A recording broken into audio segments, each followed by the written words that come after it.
to all. Welcome to Karnataka LMS e-content. I am Nagvanini, Assistant Professor of English, the Department of Collegiate and Technical Education.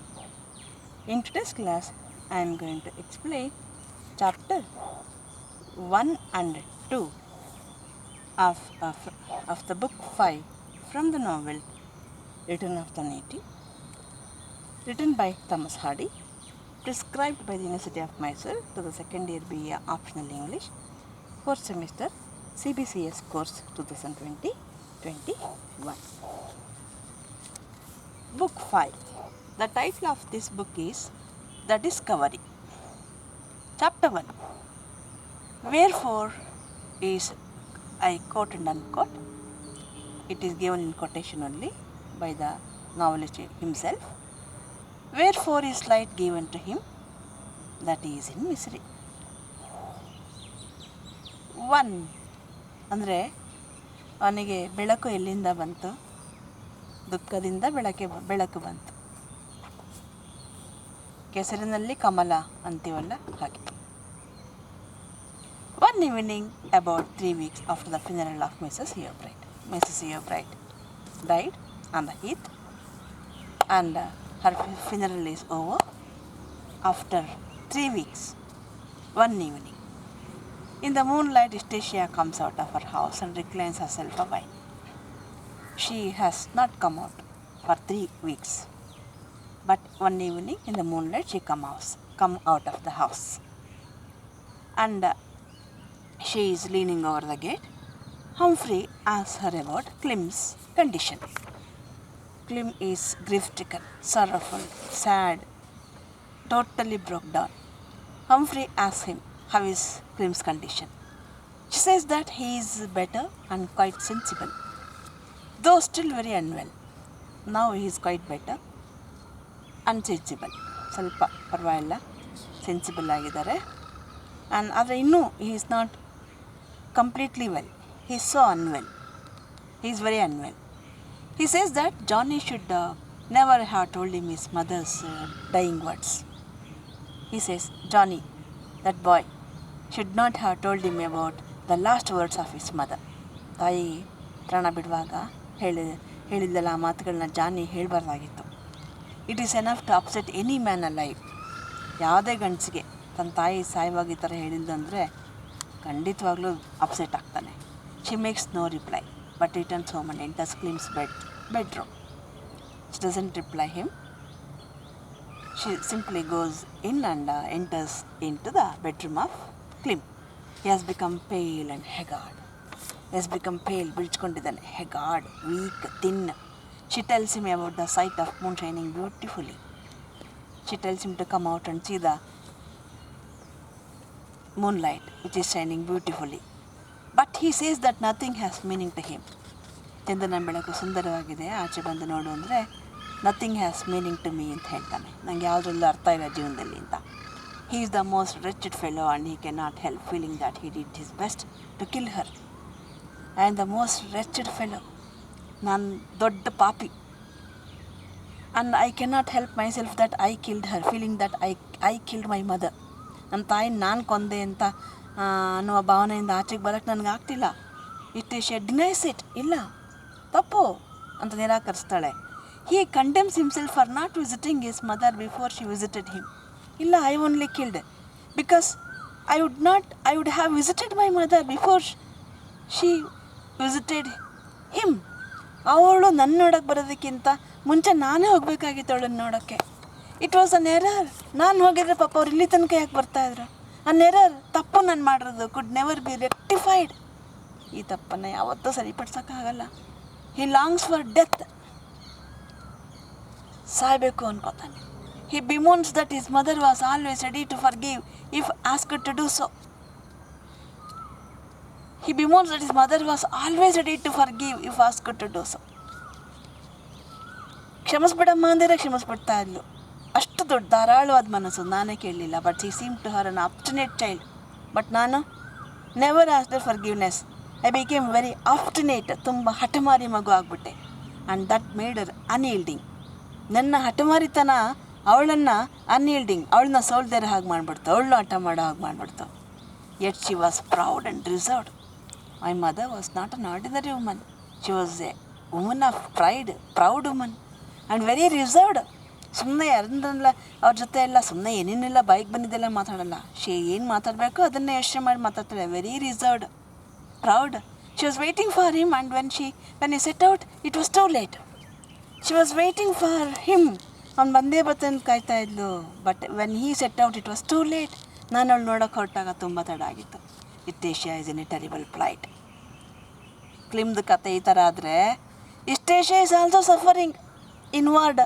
Hers is a terrible plight because she knows everything. He doesn't know anything, but she knows everything, and she is witnessing his grief, his mother-in-law's death, and she is suffering a lot. Terrible plight. Her dilemma is whether to tell him the truth about his mother's visit or not to. ಅರಮ್ಮಂಗೆ ಹೇಳ್ಬಿಡೋದ ಮನೆಯವ್ರಿಗೆ ಬಂದಿದ್ರು ಈ ಥರ ಆಯಿತು ಅಂತ, ಅಥವಾ ನಾಟು ಹೇಳೋದು ಬೇಡವಾ? Either way she fierce trouble for her self. ಹೇಳಿದ್ರೂ ಅವಳಿಗೆ ತೊಂದರೆ, ಹೇಳ್ದಿರೋ ಅವಳಿಗೆ ತೊಂದರೆ. Clim wishes for an assurance that she did not die in a belief that he was resentful. ಅವನಿಗಿಷ್ಟೇ ಅವಳು ನನ್ನ ಶಾಪ ಹಾಕೊಂಡು ಸಾಯ್ದರೆ ಸಾಕಾಗಿತ್ತು. Istacia says that he has given too much up to this varying despair, and other men's mothers have died. Istacia tries to console him. Why you have given yourself too much to this grief of the death of your mother? Other men also have lost their mothers. ಎಲ್ಲರೂ ಗಂಡಸರು ತಮ್ಮ ತಾಯಂದಿರು ಕಳ್ಕೊಂಡಿಲ್ವಾ? ಯಾಕೆ ಇಷ್ಟೊಂದು ನೀನು ದುಃಖಕ್ಕೆ ಒಳಪಡಿಸ್ಕೊಳ್ತಾ ಇದೆಯಾ ತಾಯಿಯ ಸಾವಿನ ಬಗ್ಗೆ? Clym says that he has sinned against her because I have sinned against her. ಬೇರೆ ಜನರ ತಾಯಂದಿರು ಬೇರೆ ಬೇರೆ ಕಾರಣಗಳಿಗೆ ಸತ್ತಿದ್ದಾರೆ. ಇಲ್ಲಿ ನಾನು ಪಾಪಿ, ನನ್ನಿಂದ ನಮ್ಮ ತಾಯಿ ಸತ್ತಿದ್ದು. That he has sinned against her, and that account there is not light for him. ಈ ಥರ ನೋಡಿದ್ದಾರೆ, there is no light for me. She said that she sinned against him, but he deserved. ಅವಳು ಹೇಳ್ತಾಳೆ she sinned against him. ನಾನು ನಿನಗೆ ತಪ್ಪು ಮಾಡಿ ಅವಳು ಹೇಳ್ತಾಳೆ she sinned against him. ನಿಮ್ಮಮ್ಮ ನಿನಗೆ ತಪ್ಪು ಮಾಡಿದ್ದು, ನೀನಲ್ಲ. But he disagrees with her that he committed the guilt and may the whole burden be upon his head. No. It's not my mother who committed guilt, it's me. I had to take the burden of my mother's death on me only. She says that single men have no doubt a right to curse themselves as much as they please. If you are alone, single men ಆಗಿದ್ರೆ ಎಷ್ಟು ದಿನಾರು ಕುತ್ಕೊಂಡು ಎಳಪ್ಪ ಶಾಪ ಹಾಕಪ್ಪ ಅನ್ಬೋದು. But men with wives involve two in the doom they pray down. ಮದುವೆ ಆಗಿರೋರು if they go on grieving like this, they involve two in the doom. ಒಬ್ಬರೇ ಅಳಲ್ಲ, ಇಬ್ಬರನ್ನ ಸೇರಿಸ್ಕೊಂಡು ಅಳ್ತಾ ಇರ್ತಾರೆ. ಅಂದರೆ ಅವ್ರ ಜೊತೆಗಿರೋ ಹೆಂಡತಿ ಕೂಡ ಅಷ್ಟೇ ದುಃಖ ಪಡಬೇಕಾಗತ್ತೆ. ನೀನು ಮದುವೆ ಆಗಿದ್ಯಾ, ನನ್ನ ಕಡೆನೂ ಗಮನ ಕೊಡು. He tells her to shout at him day and night. Yes, you shout at me day and night, I quote and unquote. You have helped to kill her. ದಿನ ಬೆಳಗಾಗಿದೆ ನನಗೆ ಹೇಳ್ತಾ ಇರೋ, you have help to kill her. ಅವಳನ್ನ ಕೊಲ್ಲೋದಕ್ಕೆ ನೀನು ಸಹಾಯ ಮಾಡಿದೆ ಕ್ಲಿಮ್ ಅಂತ. ಆಗ್ಲಾರು ನನ್ನ ಈ ದುಃಖ ಹೊಟ್ಟೋಗುತ್ತೆ. He asks her forgiveness for being unjust to her in his grief. ಕ್ಷಮಿಸ್ಬಿಡು ನನ್ನ ದುಃಖದಲ್ಲಿ I am becoming unjust to you. ನಿನಗೆ ಅನ್ಯಾಯ ಮಾಡ್ತಿದ್ದೀನಿ. The Mason uses Eob writes. Clim relates the same pathetic story to her. He grieves for allowing his mother dying on the heath like an animal kicked out. The Mason ಬರ್ತಾಳೆ. The same story goes on telling her and how he allowed his mother to die on the heath like an animal, kicked out animal. ಮನೆಯಿಂದ ಒದ್ದು ಹೊರಕ್ಕೆ ಹಾಕಿರೋ ಪ್ರಾಣಿ ಎಲ್ಲೋ ಹೋಗಿ ಬೀದಿಲಿ ಅನಾಥವಾಗಿ ಸಾಯ್ತಲ್ಲ, ಆ ಥರ ಸಾಯಕ್ಕೆ ಬಿಟ್ಬಿಟ್ಟೆ ನಾನು ನಮ್ಮಮ್ಮನ್ನ ದಿಬ್ಬದ ಮೇಲೆ. Nobody to help her till it was too late. ತುಂಬ ತಡ ಆಗೋರ್ಗಳಿಗೆ ಸಹಾಯ ಮಾಡೋಕ್ಕೆ ಯಾರು ಇರಲಿಲ್ಲ ಅಲ್ಲಿ. Anybody and even a brute would have moved to grief to see a poor woman dying. Anybody, ಯಾರಾದರೂ ಒಂದು ಬ್ರೂಟ್ ಕೂಡ would have moved to tears. ಕಣ್ಣೀರು ಹಾಕ್ಬಿಡ್ತಾಯಿತ್ತು, ದುಃಖ ಪಟ್ಬಿಡ್ತಾಯಿತ್ತು. If a woman is left out like that to die lying on the dark upon the bare ground, ಆ ಕಾಲಿ ನೆಲದ ಮೇಲೆ ಕತ್ಲೊತ್ತಲ್ಲಿ ಆ ಥರ ಸಾಯಕ್ಕೆ ಬಿಟ್ಟಿದ್ರೆ ಒಂದು ಮೃಗಕ್ಕೂ ಮನ್ಸು ಕರ್ಗೋಗಿ ದುಃಖ ಪಟ್ಬಿಡ್ತಾಯಿತ್ತು. ಮೋರ್ನಿಂಗ್ ನಳ್ತಾ ಇದ್ಲು. Nobody near believing she was utterly deserted by all the world. ಇಡೀ ಪ್ರಪಂಚ ನನ್ನ ಕೈ ಬಿಟ್ಬಿಟ್ಟಿದೆ ನನ್ನ ನಂಬಿಕೆಯಲ್ಲಿ. She lost her breath. The poor woman was his mother. ಯಾರ ವುಮನ್? My mother. ನಾನು ಮಗ ಅಂತ ಇದ್ಕೊಂಡು I allowed to die like this. He remembers her last words to Johnny. ಜಾನಿಗೆ ಹೇಳಿದ ಮಾತುಗಳು ನೆನೆಸ್ಕೊತಾನೆ. Grieves that what a state she must have been brought to say that. ಆ ವರ್ಡ್ಸ್ ಅವಳು ಬಾಯಿಂದ ಬರಬೇಕು ಅಂತಂದರೆ in what condition, what state of mind she was at that time. What made her to bring to talk like that. He asked her how long he was out of his senses on the day of his mother's death. ಆ ತಾಯಿ ಫಿನರಲ್ ಆದಮೇಲೆ he had lost his sense. ಪ್ರಜ್ಞೆ ಕಳ್ಕೊಂಬಿಟ್ಟಿದ್ದ. ಎಷ್ಟು ದಿನ ಪ್ರಜ್ಞೆ ಇರಲಿಲ್ಲ ಅಂತ ಕೇಳ್ತಾನೆ. Thomasin says that for a week and 4 days to become calm. 4 days ಅವನಿಗೆ ಪ್ರಜ್ಞೆ ಇರಲಿಲ್ಲ. ಹಾಗೆ ಪ್ರಜ್ಞೆ ತಪ್ಪು ಮಲಗಿಬಿಟ್ಟಿದ್ದ. ಪ್ರಜ್ಞೆ ಬಂದಮೇಲೆ he was behaving like a mad man out of grief. ದುಃಖದಲ್ಲಿ ಹುಚ್ಚಿನ ಥರ ಆಡ್ತಿದ್ದ. ಟು ಕಾಮ್ ಹಿಮ್ ಡೌನ್, ಅದನ್ನು ಪ್ರಶಾಂತಗೊಳಿಸ್ಲಿಕ್ಕೆ ಇಟ್ ಟುಕ್ 4 days, 4 ದಿನಗಳು ಬೇಕಾಯಿತು. She tells him to be quiet and be strong and remove that impression from his mind. She tells him be calm, you remove that impression from your mind that you are the reason for the death of your mother. But he does not want to get strong. ಇಲ್ಲ, I don't like to become strong and wants to die, which will certainly be better for Eustacia. ನಾನು ಯಾವ strong ಬೇಡ, ಯಾವ health ಬೇಡ. I want to die. If I die, it will be better for Eustacia. ನಾನು ಸತ್ರ ಯುಸ್ಟೇಷಿಯಂಗಾರೆ ಒಳ್ಳೆಯದಾಗುತ್ತೆ. ಯುಸ್ಟೇಷಿಯಾ tells him not to speak like that. Please, ಆ ಥರ ಮಾತಾಡಬೇಡಿ ಅಂತಾಳೆ. He then asked Thomasin how long they are going to stay in the inn. ತಮಾಸನ್ನೇ ಕೇಳ್ತಾನೆ. ಈಗ ಅವರಿಗೆ ಹಣ ಬಂದಿದೆಯಲ್ಲ, 11,000 pound. ಸೊ ನೀವು ಎಷ್ಟು ದಿನ ಅವ್ರೀಗ ಹೋಟೆಲ್ನ ಖಾಲಿ ಮಾಡಬೇಕು ಅಂತ ಇದ್ದಾರೆ, ಬೇರೆ ಕಡೆ ಹೋಗಬೇಕು ಅಂತ. ಎಷ್ಟು ದಿನ ಇರ್ತೀರಿ ಹೋಟೆಲ್ನಲ್ಲಿ?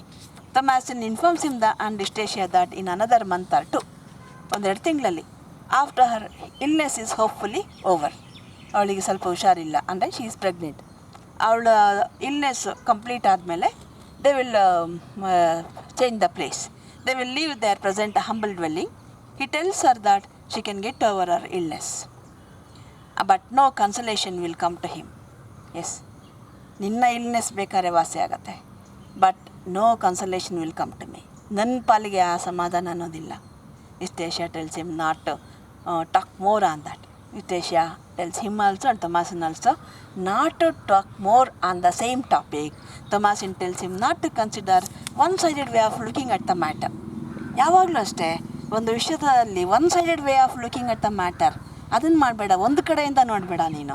His mother might have uttered those words to the little boy in a moment of utter bitterness. ಆ ಹುಡುಗನಿಗೆ ನಿಮ್ಮಮ್ಮ ತುಂಬ ಬೇಜಾರಾಗಿ ಮನಸ್ಸಲ್ಲಿ ಆವಾಗ ಆ ಮಾತುಗಳು ಹೇಳಿರ್ಬೋದು. It was our habit to speak in haste. ನಮ್ಮ ಅತ್ತೆ ಅಭ್ಯಾಸನೇ ಅದಲ್ವಾ. It was our habit to speak in haste. ಮನಸ್ಸಲ್ಲೊಳಗೆ ಬಂದಿದ್ದ ಮಾತನ್ನು ಮನಸ್ಸಲ್ಲಿ ಇಟ್ಕೊಳ್ಳೋಕ್ಕೆ ಬರೋಲ್ಲ, ಅವಸರವಾಗಿ ಮಾತಾಡ್ಬಿಟ್ಟಾಳೆ. Speak in haste. She forgave her. ನನ್ನನ್ನೇ ಅವಳು ಕ್ಷಮಿಸಿದ್ದಾಳೆ. ಅಂಥ ಹುಡುಗಿಯಾಗಿ ನಾನು ಅಂಥ ಕೆಟ್ಟಸು ತಂದುಬಿಟ್ಟಿದ್ದೆ ಮನೆಗೆ. And could forgive him as she was his mother. She was your mother. ನಿಮ್ಮಮ್ಮ ಅವಳು. ನನ್ನೇನೆ ಅವಳು ಕ್ಷಮಿಸಿದಾಳೆ, ನಿನ್ನ ಕ್ಷಮಿಸದೇ ಇರ್ತಾಳಾ? Clym says that she laboured to be forgiven but he did nothing. Yes, she laboured. Yes, ಅವಳು ಕಷ್ಟಪಟ್ಟು, ನೀನು ಕಷ್ಟಪಟ್ಟೆ ನಿಮ್ಮ ಅಮ್ಮನ ಹತ್ರ ಕ್ಷಮೆನ ಪಡ್ಕೊಳ್ಳೋಕ್ಕೆ. ಅವಳು ಹೇಳ್ದಂಗೆಲ್ಲ ಕೇಳಿದೆ. ಆದರೆ ನಾನೇನು ಮಾಡಿದೆ? ಸುಮ್ಮನೆ ದಿಕ್ಕರ್ಸ್ ಬಂದ್ಬಿಟ್ಟೆ ಅಷ್ಟೇ. ಆಮೇಲೆ ಹೋಗಿ ಕ್ಷಮೆನೂ ಕೇಳಿಲ್ಲ ಒಂದು ಮಾತು. I who was going to teach people the higher secrets of happiness. ಸಂತೋಷದ ಜೀವನದ ಸಂತೋಷದ ರಹಸ್ಯದ ಬಗ್ಗೆ, ಉನ್ನತವಾದ ರಹಸ್ಯದ ಬಗ್ಗೆ ಜನಕ್ಕೆ ಪಾಠ ಮಾಡಬೇಕು ಅಂತ ಸ್ಕೂಲ್ ತೆಗಿಬೇಕು ಅಂತಿದ್ದೀನಿ. Did not know how to keep out of that gross misery which the most untaught are wise enough to avoid. ಊರಿಗೆಲ್ಲ ನನ್ನ ಬುದ್ಧಿ ಹೇಳಕ್ಕೆ ಹೋಗಿದ್ದೀನಿ. ಈ ಜೀವನದಲ್ಲಿ ಸಂತೋಷವಾಗಿ ಹೆಂಗೆ ಕಳಿಬೇಕು ಅನ್ನೋ ರಹಸ್ಯಗಳನ್ನ ಹೇಳ್ಕೊಳಕ್ಕೆ. ನನ್ನ ಮನೇಲೇ ನಾನು ಸರಿ ಮಾಡ್ಕೊಳಕ್ಕಾಗಿಲ್ಲ. Did not know how to keep out of that gross misery. ಆ ಒಂದು ದುಃಖವನ್ನು, ನನ್ನ ಮನೆ ಜನರನ್ನು ದುಃಖದ ರಕ್ಷಿಸೋದು ಹೇಗೆ? Which the most untaught are wise enough to avoid. The most untaught, ಏನು ಓದದೇ ಇರೋರು ಕೂಡ ವೈಸ್, ಸ್ವಲ್ಪ ವಿವೇಕಶಾಲಿಗಳಾಗಿರ್ತಾರೆ. ಈ ಥರ ದುರಂತಗಳನ್ನ ತಪ್ಪಿಸ್ಕೊಳ್ತಾರೆ. ತಮ್ಮ ಮನೆಯೊಳಗಡೆ ದುರಂತಗಳನ್ನು ಅವಾಯ್ಡ್ ಮಾಡ್ಕೋತಾರೆ. ಓದದೇ ಇರೋರಿಗಿರೋಷ್ಟು ತಿಳುವಳಿಕೆನೂ ನನ್ನ ಮನೆಯೊಳಗಡೆ ಇರೋ ದುಃಖನ ಸರಿಪಡಿಸ್ಕೊಳ್ಳೋಕ್ಕೆ ನನಗೆ ಬರಲಿಲ್ಲ. I am going to teach the whole world the secret of higher secret of happiness. I unquote. ಇದು ಹೇಳ್ತಾರಲ್ಲ, ದೀಪದ ಕೆಳಗೆ ಕತ್ತಲು ಅಂತ, ಇದನ್ನು ಹೇಳೋದು. ಒಂದು ನಮಗೆ ಚಿಕ್ಕದೆಲ್ಲ ಮಾಷೆ ಹೇಳೋರು. ಪೊಲೀಸ್ ಮಗ ಕಳ್ಳ, ಟೀಚರ್ ಮಗ ದಡ್ಡ, ಡಾಕ್ಟ್ರ್ ಮಗ ರೋಗಿ ಅಂತ ಅವ್ರು ಇಡೀ ಜಗತ್ತಿಗೆ ಏನೇನೋ ಬೆಳಕು ಕೊಡ್ತಾರೆ. ಅವ್ರ ಮೇಲೆ ಉಲ್ಟಾ ಕೇಸ್ಗಳಾಗಿರುತ್ತೆ. ಅದು ಪ್ರಾಕ್ಟಿಕಲಿ ಅದು ಹಂಗಾಗಿರುತ್ತೆ ಅಂತ ಹೇಳ್ತಾರೆ. ಅದು ಯಾಕೆ ಅಂತ ಸಂಶೋಧನೆ ಮಾಡಬೇಕು. ಸೊ ಇಲ್ಲಿ ಊರಿಗೆಲ್ಲ ಬುದ್ಧಿ ಹೇಳಕ್ಕೆ ನಾನು ಓದ್ತಾ ಕೂತಿದ್ದೀನಿ, ಕಣ್ಣು ಕಳ್ಕೊಂಡಿದ್ದೀನಿ. ನಮ್ಮನೇಲೆ ನಮ್ಮ ಅಮ್ಮನಿಗೆ ಅವಿದ್ಯಾವಂತರು ಕೂಡ ಇಂಥ ಸನ್ನಿವೇಶ ಅವಾಯ್ಡ್ ಮಾಡ್ಕೊಳ್ಳೋಷ್ಟು ವಿವೇಕ ಇರುತ್ತೆ. ನನಗಿರ್ಲಿವಲ್ಲ ತಮಾಸಿನ್. ಇಷ್ಟೇಷಿಯಾ ಆಸ್ Thomasin how she has come there. Eustacia ಮಾತು ಡೈವರ್ಟ್ ಮಾಡ್ತಾಳೆ. ನೀನು ಇಲ್ಲಿ ಹೇಗೆ ಬಂದೆ, ಯಾರು ಕರ್ಕೊಂಬಂದರು? She replies the Damon has set her down at the end of the lane and went on a business. ಡ್ಯಾಮನ್ನು ಅಂದರೆ ವೈಲ್ಡ್ ಡ್ಯೂ ನನ್ನ ಬಿಟ್ಬಿಟ್ಟು ಹೊಟ್ಟೋದ್ರು. ಅವ್ರಿಗೇನೋ ಬಿಸ್ನೆಸ್ ಇದೆ ಅಂತೆ, ಆ ಕ್ರಾಸಲ್ಲಿ ಬಿಟ್ಬಿಟ್ಟೋದ್ರು. He will come to pick her up. ಮತ್ತೆ ಬರ್ತಾರೆ ಕರ್ಕೊಂಡು ಹೋಗೋಕ್ಕೆ. Wildeve comes to take Thomasin back. ಅಷ್ಟೊತ್ತಿಗೆ Wildeve comes to take her back. Thomasin sends Eustacia to inform him that she will be down in 2 minutes. ಇನ್ನೊಂದು 2 ನಿಮಿಷದಲ್ಲಿ ಬರ್ತೀನಿ ಅಂತ please inform ಮಾಡಿಬಿಡು ಅಂತಾಳೆ. Saying him Eustacia burst into tears. She goes out to inform him. He doesn't come into the house. ಅವನು ನೋಡ್ತಿದ್ದಂಗೆ she burst into tears. ಇಷ್ಟು ದಿನ ಪಾಪ ತಡ್ಡಿಟ್ಕೊಂಡಿದ್ಲು ಕಣ್ಣೀರನ್ನು. ಯಾಕೆ ರಹಸ್ಯ ಇಬ್ಬರಿಗೆ ಗೊತ್ತಿರೋದು, ಇವಳಿಗೆ ಮತ್ತು ವೈಲ್ಡ್ ಡ್ಯೂಗೆ. She burst into tears. ಕಣ್ಣೀರು ಕಟ್ಟೆ ಹೊಡೆದ್ಬಿಡ್ತು. And says that she can hardly bear that. ನನ್ನ ಕೈಲಿ ಇದನ್ನು ತಯಿಸ್ಕೊಳಕ್ಕಾಗಲ್ಲ Wildeve. She can tell nobody of her trouble. I can not tell anybody of my trouble. ನನ್ನ ಕಷ್ಟ ಯಾತನೂ ಹೇಳ್ಕೊಳಕ್ಕಾಗಲ್ಲ. Nobody knows of it but you and me, she and he. ನನಗೆ ನಿನಗೆ ಇಬ್ಬರಿಗೆ ಗೊತ್ತು ಅವತ್ತೇನು ನಡೀತು ಅಂತ. ನನಗೆ ಇದನ್ನು ತಳಿಸೋಕ್ಕಾಗ್ತಿಲ್ಲ. She prays to him to tell her what she must do. Please tell me what I must do. ನಾನೇನು ಮಾಡಲಿ? I quote to sit by him hour after hour and hear him reproach himself as being the cause of her death. ನನ್ನ ಪಕ್ಕ ಕೂತ್ಕೊಂಡು ಅವನಿಗೆ ಬೈಕೋತಾ ಇದ್ದಾನೆ, ನಾನು ಅವ್ಳಿಗೆ ಸಾವಿಗೆ ಕಾರಣ ಅಂತ ಅವ್ನ ಪಕ್ಕ ಕೂತ್ಕೊಂಡು ನೋಡ್ತಾ ಕೂತ್ಕೊಳ್ಳೋದಿದೆಯಲ್ಲ. And to know that I am the sinner. ಗೊತ್ತಿದ್ದು ನಾನೇ ಸಿನ್ನರ್ ಅಂತ. If any human being is at all, ಮನುಷ್ಯರಾಗಿದ್ದರೆ drives me into cold despair. ಹತಾಶಾಗ್ಬಿಡ್ತಾ ಇದ್ರು. I don't know what to do. Should I tell him? ಏನು ಮಾಡಲಿ? Should I tell him? ಹೇಳ್ಬಿಡ್ಲಾ? At least ಅವ್ನು ರಿಲೀಫ್ ಆಗ್ತಾನೆ, ಅವನಲ್ಲ ಕಾರಣ ಸಾವಿಗೆ ಅಂತ. Or should I not tell him? ಅಥವಾ ಹೇಳೋದು ಬೇಡವಾ? I always am asking myself that. I want to tell him. ನಾನು ಹೇಳಬೇಕು. And I am afraid. ಹೇಳೋಕ್ಕಿಷ್ಟ ಆದರೆ I am afraid. If you finds it out he must surely kill me. ನಿಜ ಗೊತ್ತಾದರೆ he will surely kill me. ಕೊಂದುಬಿಡ್ತಾನೆ. For nothing else will be in proportion to his feelings now. Beware the fury of a patient man ಅಂತ ಒಂದು ಗಾದೆ. ಇಷ್ಟು ದಿನ ಸಹನೆಯಿಂದ ಇದನ್ನೆಲ್ಲ ಅನುಭವಿಸ್ಕೊಂಡು ನಾನು ನಿಂದಿಸ್ಕೊತಾ ಇದ್ದೀನಿ. If you comes to know the truth that I was the reason what happen on that day. ನನಗೆ ಈ ಪ್ರಾವರ್ ನೆನಪಾಗ್ತಿದೆ. Beware the fury of a patient man.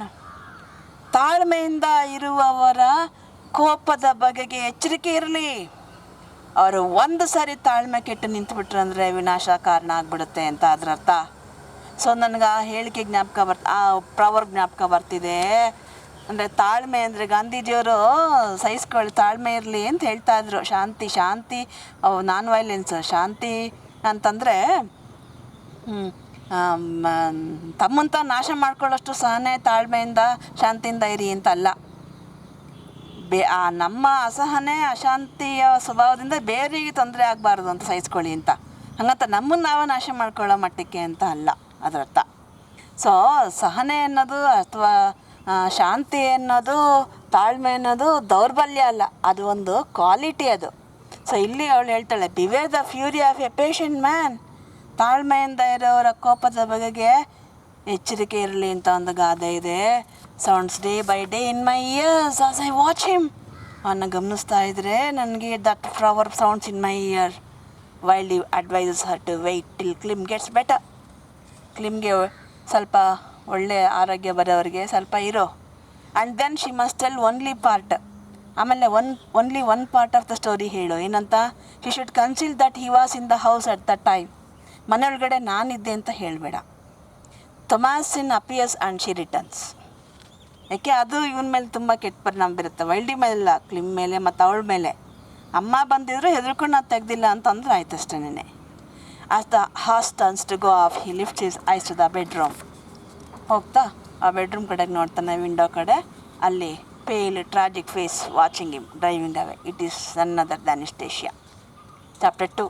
A lurid light breaks in upon a darkened understanding. Darkened understanding. ಇದುವರೆಗೆ ಅವನು ಕತ್ತಲಲ್ಲಿದ್ದ. ಈಗ ಒಂದು lurid light is thrown upon. ಕ್ಲಿಮ್ಗೆ ಸತ್ಯ ಗೊತ್ತಾಗ್ಬಿಡುತ್ತೆ. Klim's grief mitigates itself out. Gradually Klim's grief mitigates. ಕಡಿಮೆ ಆಗ್ತಾ ಹೋಗುತ್ತೆ. His strength returns. Now his strength returns, and a month after Thomasin's visit to Klim, he is seen walking in the garden. ಒಂದು ತಿಂಗಳಾದಮೇಲೆ ತೊಮಾಸಿನ್ ಬರ್ತಾಳೆ, and he is seen walking in the garden. Anastasia knows that he is thinking of it, but she is too glad to escape the topic ever to bring it up anew. So again he will talk of his mother only. So she always glad to escape that topic, ever bring it up anew. One evening Christian brings him the news from Valdiv that Thomasin has given birth to a girl and is well. ಒಂದು ದಿನ Christian ಬರ್ತಾನೆ, Thomasin has given birth to a baby and that's a girl ಅಂತ, and she is well ಅಂತ, ಮಗು ತಾಯಿ ಆರೋಗ್ಯವಾಗಿದ್ದಾರೆ ಅಂತ ಹೇಳೋಗ್ತಾನೆ. Klim asked him if he had seen his mother before she died. ಅಮ್ಮ ನೀನು ನೋಡಿದ್ಯಾ ಸಾಯೋದಕ್ಕೆ ಮುಂಚೆ ಅಂತ ಕೇಳ್ತಾನೆ. He reveals the fact that the day Mrs. Eobright died, she had told him in the morning that she was going to visit Klim. ಹೌದು, ಅವತ್ತು ಹೋಗೋ ದಿನ ನನಗೆ ಅಮ್ಮ ಹೇಳಿದರು, I am going to visit Clym ಅಂತ. He also says that because ದುಡ್ಡಿನ ವಿಚಾರದಲ್ಲಿ ಅವನು ಕ್ರಿಶ್ಚಿಯನ್ ಕೇಳಿಸ್ಕೊಂಡಿದ್ದ. ಆವಾಗ ದುಡ್ಡು ಕ್ರಿಶ್ಚಿಯನ್ ಕೇಳ್ತಾನೆ ಕೊಟ್ಟಿದ್ದು. ಕ್ಲಿಮ್ಗೆ ದುಡ್ಡು ತಲುಪಿದೆಯಲ್ಲ ಅಂತ ತಿಳ್ಕೊಳ್ಳೋದಕ್ಕೆ ಇಷ್ಟೇ ಮನೆಗೆ ಹೋಗಿದ್ದು, ಜಗಳ ಆಗಿದ್ದು. ಆದರೆ ಹೋಗೋ ದಿನ ಕ್ಲಿಮ್ನ ವಿಸಿಟ್ ಮಾಡೋ ದಿನ ಹೋಗ್ತೀನಿ ಅಂತ ನನ್ನ ಹತ್ರ ಹೇಳಿದರು. And he also says that she had told the motive of her visit to Klim's house to degree when. ನನಗೆ ನಿಮ್ಮ ಮನೆಗೆ ಬರ್ತೀನಿ ಅಂತ ಅಷ್ಟೇ ಹೇಳಿದ್ದು, but what is the motive, ಉದ್ದೇಶ ಏನು ಅಂತ ನನಗೆ ಹೇಳಿಲ್ಲ. She had told it to the Diggory ವೆನ್ಗೆ ಹೇಳಿದ್ದಾಳೆ. Klim tells him to go and find Wen and ask him to see him. ಹಾಗಾದರೆ you go and tell degree when to come and see me. The next day Klim sets out for the old house at Blooms End to tidy it up. ಇನ್ನು ಇಲ್ಲಿ ಹಾಕಿರೋದು ಅಮ್ಮ ಇಲ್ಲ, ಅಮ್ಮನ ಮನೆ ಇವನಿಗೆ ತಾನೆ. ನೆಕ್ಸ್ಟ್ ಡೇ ಅವನು ಅಲ್ಲಿ ಕ್ಲೀನ್ ಮಾಡೋಕ್ಕೆ ಹೋಗ್ತಾನೆ. Since it is now his own, he wants to arrange the place in a manner likable to ಇಸ್ಟೇಷಿಯಾಗೆ ಹೇಗೆ ಇಷ್ಟ ಆಗುತ್ತೆ ಆ ಥರ ಎಲ್ಲ ಅರೇಂಜ್ಮೆಂಟ್ ಮಾಡ್ತಾ ಇದ್ದಾನೆ. When comes to see him, she has not at all heard of the death of Mrs Eobright as he had gone away on a long business. When doesn't know the death of Mrs. Eobright because he was not there for a long time. He was out of station on a long business. He tells Klim that he had spent half an hour with her and that he knows that she had quite forgiven him. ಅವನು ಹೇಳ್ತಾನೆ, ನಾನು ಅರ್ಧ ಗಂಟೆ ಕಳೆದಿದ್ದೆ, ಅವ್ರು ಹೇಳಿದರು ನಿನ್ನ ನೋಡೋಕ್ಕೆ ಬರ್ತೀನಿ ಅಂತ. And Clym feels the mystery deepen. ಈಗ ಕ್ಲಿಮ್ಗೆ ದ ಮಿಸ್ಟ್ರಿ ಇಸ್ ಡೀಪನ್ಡ್, ಇನ್ನೂ ನಿಗೂಢ ಆಯಿತು. For now how could she have then said as reported by Johnny that she had been cast off by your son. ಅವನು ಹೇಳ್ತಾನೆ she had forgotten you ಅಂತ ಹೇಳ್ತಾನೆ when. ಯಾಕೆಂದರೆ ಫರ್ಗಿವನ್ ಯು, ಕ್ಷಮಿಸಿದ್ರು ಅವ್ರು ನಿನ್ನ ಅಂತ ಹೇಳಿದ್ದಾರೆ. ಅದನ್ನು ತೊಮಾಸಿನ್ನ ಕ್ಷಮಿಸಿದ್ದೀನಿ, ಇವ್ನು ನನ್ನ ಮಗ ಕ್ಷಮಿಸದೇ ಇರ್ತೀನಿ ಅಂತ ಹೇಳಿದ್ರು ಅವರು. ಆಮೇಲೆ ಅದಕ್ಕೆ ನಾನು ವಿಸಿಟ್ ಮಾಡ್ತೀನಿ, ರಿಕನ್ಸೈಲ್ ಮಾಡ್ತೀನಿ ಅಂತ ಹೇಳಿದರು. ಕ್ಷಮಿಸಿದ್ದಕ್ಕೆ ಅವರಲ್ಲಿ ವಿಸಿಟ್ ಕೊಟ್ಟಿದ್ದಾರೆ. ಅಂದಮೇಲೆ ಅವರು ಜಾನಿ ನನ್ಸಚ್ಗೆ ಹೆಂಗೆ ಹೇಳೋಕ್ಕೆ ಸಾಧ್ಯ? I am a broke hearted woman lost by a son ಅಂತ. ಮಗ ನನ್ನ ಆಚೆಗೆ ಕಳಿಸಿರ್ತಕ್ಕಂಥ ಮಗನಿಂದ ದೂರ ಆಗಲ್ಪಟ್ಟಂಥ ಹೃದಯ ಹೊಡೆದಾಗರೆ ಹೆಂಗಸು ಅಂತ ಹೆಂಗೆ ಹೇಳ್ದ? ಅಮ್ಮ ಈ ಥರ ಕ್ಷಮಿಸಿದ್ರೆ. ಜಾನಿ ನಂತಕ್ಷಣ ಭೇಟಿ ಮಾಡೋಕ್ಕೆ ಹೋಗ್ತಾನೆ. ಅಲ್ಲಿ the boy says that at first he saw his mother at his house and she was not going to.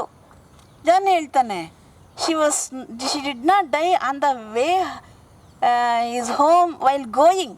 ಮನೆಗೆ ಹೋಗುವಾಗ ಅವ್ರು ಸತ್ತಾಗಿಲ್ಲ. ಫಸ್ಟು ನಾನು ಅಲ್ಲಿ ಏನೇನೋ ಹಣ್ಣೆಲ್ಲ ಕೀಳಕ್ಕೆ ಹೋಗಿದ್ದೆ. ನಾನು ಆವಾಗ ಫಸ್ಟ್ ನೋಡಿದ್ದು ನಿಮ್ಮ ಅಮ್ಮನೇ ನಿಮ್ಮ ಮನೆ ಹತ್ರ ನೋಡಿದ್ದು.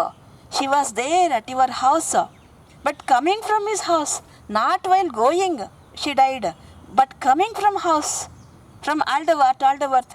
ನಿಮ್ಮ ಮನೆಗೆ ಹೋಗಿ ವಾಪಸ್ ಬರುವಾಗ ಅವ್ರು ಸತ್ತಿದ್ದು. At first she went and sat under the trees.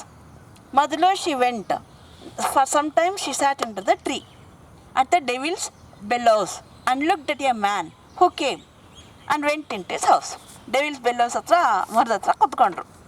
ಆಮೇಲೆ ಯಾರೋ ಒಬ್ಬ ಗಂಡಸ ನಿಮ್ಮ ಮನೆ ಒಳಗೆ ಬಂದ. Klim says that it was himself. Ad nane. The boy says that it was a gentleman who came after Klim. No, it's not you. ನೀವು ಬಂದು ಹೊಟ್ಟೋದ್ರಿ. ನೀವು ಬಂದ ಮೇಲೆ ಇನ್ನೊಬ್ಬ ಜೆಂಟಲ್ಮೆನ್ ಬಂದ. And had entered into the house. ಮನೆ ಒಳಗೆ ಹೋದ. She knocked at his door. ಸ್ವಲ್ಪ ಹೊತ್ತು ಕೂತಿದ್ದ, ಆಮೇಲೆ she knocked at his door and the lady with the black hair looked out of the side window at her. ಬಾಗಿಲು ಬೆಳೆದ್ರು, ಆ ಕಪ್ಪು ಕೂದಲಿದೆಯಲ್ಲ ನಿಮ್ಮ ಮೈಲೊಬ್ಳು ಹೆಂಗಸಿದಾಳಲ್ಲ ಅವರು, she looked at her through the window. ಕಿಟಕಿಯಿಂದ ನೋಡಿದ್ರು. She saw her and knocked again. ಅವ್ರು ನೋಡಿದ್ಮೇಲೆ she again knocked.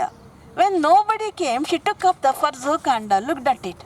ಯಾರು ಬರಲಿಲ್ಲ, ಆಮೇಲೆ ಫರ್ಜೂಕಲ್ಲ ಆಚೆ ಇತ್ತಲ್ಲ ಅದು ತೊಗೊಂಡು ಅದನ್ನೇ ಹಿಂಗೆ ಇಟ್ಕೊಂಡು ನೋಡಿದ್ರು. And put it down again. ಹಾಗೆ ಇಟ್ಟರು. And looked at the faggot bonds. ಆ ಫ್ಯಾಗೆಟ್ ಬಾಂಡ್ಸ್ ಹೊರೆ ಇತ್ತಲ್ಲ ಅದ್ರ ಕಡೆಗೆ ನೋಡಿದ್ರು. ಆ್ಯಂಡ್ ದೆನ್ ವೆಂಟ್ ಅವೇ, ಹೊಟ್ಟೋದ್ರು. And walked across to him. ಆಮೇಲೆ ನನ್ನ ಹತ್ರಕ್ಕೆ ಬಂದರು. She breathe very hard and talk to him a bit because she could not breathe. ತುಂಬ ಕಷ್ಟಪಟ್ಟು ಉಸಿರಾಡ್ತಿದ್ರು, ಸ್ವಲ್ಪನೇ ಮಾತಾಡಿದ್ರು, ಮಾತಾಡೋಕ್ಕಾಗ್ತಿರ್ಲಿಲ್ಲ. ಶಿ ಕುಡ್ ನಾಟ್ ಬ್ರೀದ್, ಉಸಿರಾಡೋಕ್ಕಾಗ್ತಿರ್ಲಿಲ್ಲ. She could not walk R talk much, ನಡೆಯೋಕ್ಕೂ ಆಗ್ತಿರ್ಲಿಲ್ಲ, ಮಾತಾಡೋಕ್ಕಾಗ್ತಿರ್ಲಿಲ್ಲ. Clym mutters I quote cast off by my son. No, by my best life, dear mother, it is not so. Cast off by my son.